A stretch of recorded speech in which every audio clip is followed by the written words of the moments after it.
Good evening students. आज हम लोग स्टैटिस्टिक्स में काई स्क्वायर पढ़ेंगे on the basis of normality. Normality में जब हम काई स्क्वायर कैलकुलेट करते हैं उस समय आपको एनपीसी ध्यान में लाना होगा, नॉर्मल प्रोबेबिलिटी कर्व।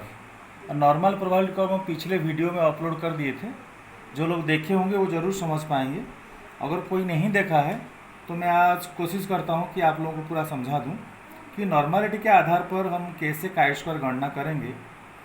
अब जैसे ये दिया है क्वेश्चन, ये एफओ जो है इतना क्वेश्चन है, इतना ही आता है एग्जाम में, और ये दिया है 30, 35, 35 टोटल 100।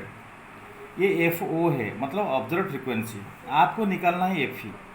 तो जब आप 3 खाने वाला कोई क्वेश्चन देखेंगे तो आप सीधे उसका एफ ई 16, 68, 16 लिखेंगे। आप कहेंगे सर कैसे? क्योंकि जो एनपीसी है, एनपीसी का ये देखिए, मैंने एनपीसी का भी आपके लिए रखा हूँ। जो एनपीसी का अगर हम इसको 3 भाग करें तो एक भाग ये हो जाएगा, दूसरा भाग ये हो जाएगा और तीसरा भाग ये हो जाएगा। आप देखिए ये 2.14 इसको 2 मान लें, 13.59 इसको 14 मान लें, 34.13 है इसको 34 मान लें, ये भी 34.13, ये भी 34 मान लें, ये 13.59 14 मान लें और ये 2.14 2 मान लें। अब देखिए अगर हम दो दो लेते हैं तो 2 + 14 16 हो गया, 16। और अगर ये दो को लेंगे, ये दो को, तो 34 34 हो जाएगा 68, जो हम पहले ही लिखे थे 68.26। अब ये दो को लेंगे तो ये भी हो जाएगा 16, इसलिए 16, 68, 16, मतलब पूरा एनपीसी को हमने 3 भाग में बांट दिया। तो ये 6 भाग में था और सबको 2 2 हमने ले लिया, 2 2 स्टैंडर्ड डेविएशन लेकर 3 भाग में बांट दिया। तो ये हो गया 16, 68, 16। अब आप काई स्क्वायर में देखिए, काई स्क्वायर में जो एनपीसी जब फॉलो करते हैं नॉर्मालिटी, अगर क्वेश्चन में नॉर्मालिटी पूछेगा तो आप लोग समझ जाइए कि एनपीसी के आधार पर इसको बांटेंगे। सॉरी। तो 16, 68, 16 हमने दे दिया। अब उसके आगे आपको सब मालूम है, F O minus F E करना है। F O minus F E हमने कर दिया, 13 - 16 कर दिया सब माइनस करके। फिर F O minus F E का होल स्क्वायर माने इसका वर्ग निकलना। 14 का वर्ग 196, 33 का वर्ग है 1089 और 19 का वर्ग है 361। अब फिर नेक्स्ट आप जानते हैं कि क्या होगा ना, जो वर्ग आया उसको अपने एफ ई से, ये जो वर्ग आया इसको अपने एफ ई से डिवाइड करना। ये देखिए एफ ई लिखा है, इसका एफ ई है 16, तो 196, ये देखिए हमने नीचे लिख दिया है 196/16, तो 12.25 यहाँ लिख दिया 12.25। फिर इसको देखते हैं, इसका वर्ग है 1089 और इसका एफ ई है 68, तो 1089 अपन 68 दैट इज 16.01, हमने यहाँ 16.01 लिख दिया। अब देखिए इधर इधर इसका वर्ग है 361, इसका एफ ई है 16, तो 361/16, 361/16 दैट इज 22.56, यहाँ लिख दिया 22.56। और आप लोग जानते हैं कि ये जो वर्ग से जब एफ ई, वर्ग को जब एफ ई से डिवाइड करेंगे, जो वैल्यू आएगा लास्ट स्टेप में उसको क्या करेंगे, फार्मूला के अनुसार इसको जोड़ेंगे। तो ये जोड़ दिया 12.25, 16.01, 22.56, टोटल हो गया 50.82। ये आपका काई स्क्वायर वैल्यू आ गया। बहुत ईजी है, पूरा नंबर मिल जाएगा आपको, कोई उसमें मान मार्क्स स्कोर को काटने वाला नहीं है, इसलिए आप बड़े आराम से इसको करिए, तो जल्दबाजी नहीं। हाँ, और दूसरा क्वेश्चन ये मेरे मन में आता है, ये 3 खाने अगर हो तो आपने कर दिया 16, 68, 16, अभी मैंने समझा भी दिया कि कैसे होता है। लेकिन अगर 2 खाने होंगे तो नेचुरल या 50-50 कर देंगे, ये ईजी है। लेकिन 4 खाने अगर होते हैं कि एफ ओ जो है 4 खाने हैं, या 3 खाने, 1 खाने और होता, तो आप एफ ही ये वाला नहीं होगा, एफ ही ये वाला होगा 9, 41, 41, 9।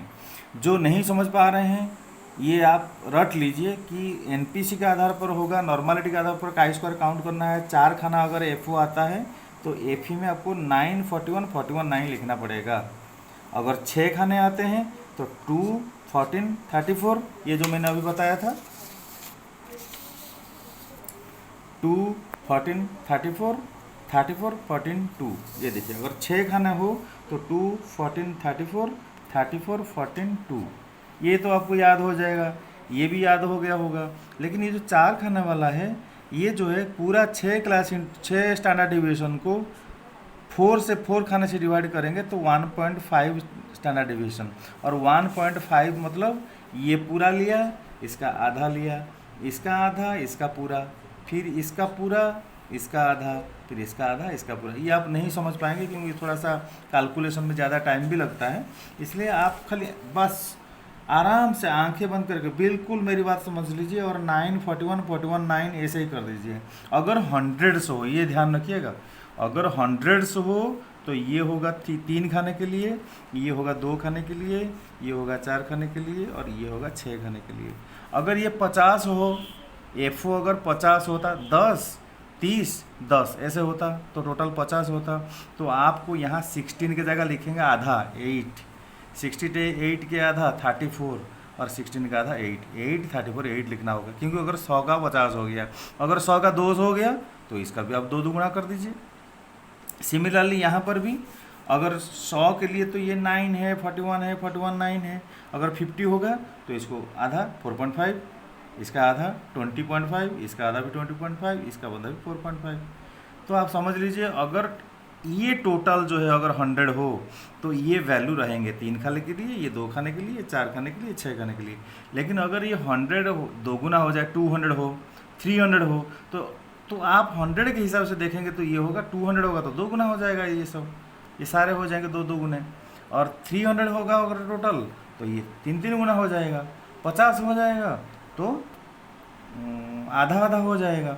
और अगर आप कहेंगे अगर 40 होगा तो 40 होगा तो 40 होगा तो अगर 100 से इतना है 16/100 तो 40 में से कितना होगा, 16/100 इंटू 40 जो आएगा यहाँ लिख दिया जाएगा, 68/100 इंटू 40 जो आएगा यहाँ लिख दिया जाएगा। तो ये सब आपको समझना है। लेकिन मोटा मोटी आपको मैंने बता दिया कि अगर ये क्वेश्चन आता है 100 के लिए तो आपको ऐसे ही सब वैल्यू पुटअप करके का स्क्वायर कैलकुलेट करना होगा। और मुझे लगता है कि आप समझ गए होंगे। If you understand then subscribe and you will get the first video when it is uploaded. Thank you very much.